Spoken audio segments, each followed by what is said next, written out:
সবাইকে স্বাগতম আমাদের আজকের বিশেষ প্রেরণামূলক ভিডিওতে। আজ আমরা আলোচনা করব এমন একটি গুরুত্বপূর্ণ বিষয় নিয়ে যেটা অনেকের মনে হয় অপ্রচলিত। প্রতিটি ব্যর্থতার মধ্যে লুকিয়ে থাকে নতুন শুরু করার সুযোগ। আজকের এই যাত্রায় আমরা শুনব সফল উদ্যোক্তা, শিক্ষার্থী ও মনোবিজ্ঞানীর অভিজ্ঞতা। চলুন শুরু করা যাক। অধ্যায় 1, ব্যর্থতার প্রকৃতি। Narrator, voice over. মানুষের জীবনে ব্যর্থতা আসলে একটি অবিচ্ছেদ্য অংশ।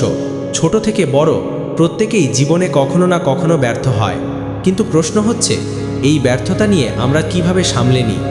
মানুষ সাধারণত ব্যর্থতা মানে হতাশা বা পরাজয় ভেবে ফেলে, কিন্তু আসলে এটা হতে পারে নতুন সম্ভাবনার দরজা। একজন বিখ্যাত মনোবিজ্ঞানী ডক্টর অরুণিমা ঘোষ বলেছিলেন, ব্যর্থতা আমাদের শেখায় স্থিতিস্থাপকতা এবং নিজের ভুল থেকে শিখতে। চলুন দেখি কিছু বাস্তব উদাহরণ। Case study 1। একজন সফল উদ্যোক্তা মিস্টার রাজীব ঘোষের কথা বলা হবে, যিনি প্রথম ব্যবসায় 3 বার ব্যর্থ হলেও চতুর্থবার সফল হয়েছেন। রাজীব ঘোষ, ইন্টারভিউ। প্রথম 3 বার আমার ব্যবসা ব্যর্থ হয়েছিল, আমি ভেঙে পড়েছিলাম, কিন্তু ততবারই আমি নিজেকে বলতাম এবার অন্যভাবে চেষ্টা করব। শেষমেশ চতুর্থবার সফলতা আমার হাতছানি দেয়। ব্যর্থতা আমার শিক্ষক। অধ্যায় 2, শিক্ষার্থীদের দৃষ্টিভঙ্গি। Narrator, voice over. শিক্ষার্থীরাও এই পরিস্থিতির মুখোমুখি হয়। পরীক্ষায় ফেল, প্রকল্পে ব্যর্থতা, এসব থেকে কিভাবে সামলে ওঠা যায়। ইন্টারভিউ 2। একজন কলেজ শিক্ষার্থী মিস সুমনা চক্রবর্তী। আমার প্রথম সেমিস্টারে জিপিএ খুব কমে গিয়েছিল।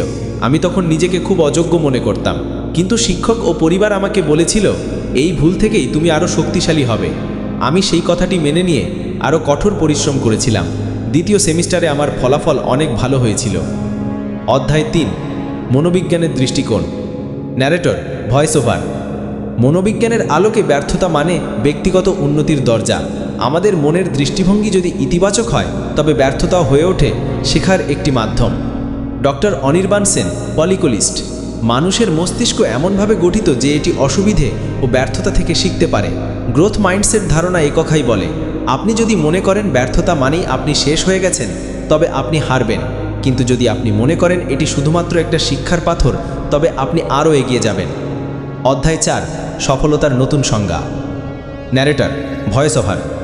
সফলতা বলতে শুধু অর্থনৈতিক অর্জন নয়, বরং মানসিক শান্তি, নিজের উন্নয়ন ও পরিবেশে ইতিবাচক প্রভাব। বিখ্যাত উদ্যোক্তা মিসেস দীপা মিত্রের কথা বলা যেতে পারে, যিনি বলেন, আমার জীবনের সবচেয়ে বড় সফলতা ছিল ব্যর্থতা থেকে উঠে আসা। Cut to interview 3। Dipa Mitra, entrepreneur.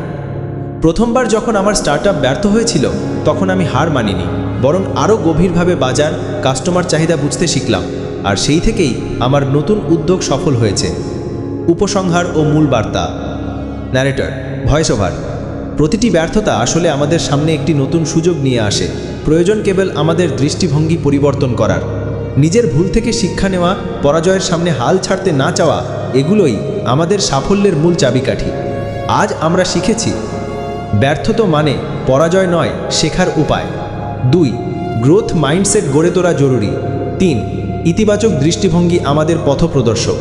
আপনারা যদি এই ভিডিওটি ভালো লেগে থাকে, তাহলে অবশ্যই লাইক দিন, শেয়ার করুন এবং আমাদের ইউটিউব চ্যানেলটি সাবস্ক্রাইব করতে ভুলবেন না। আপনার মতামত কমেন্টে লিখুন। আপনি জীবনে কিভাবে ব্যর্থতা থেকে উঠে এসেছেন। আমাদের সাথে থাকুন, আরও অনুপ্রেরণামূলক গল্প নিয়ে আবার দেখা হবে। ধন্যবাদ।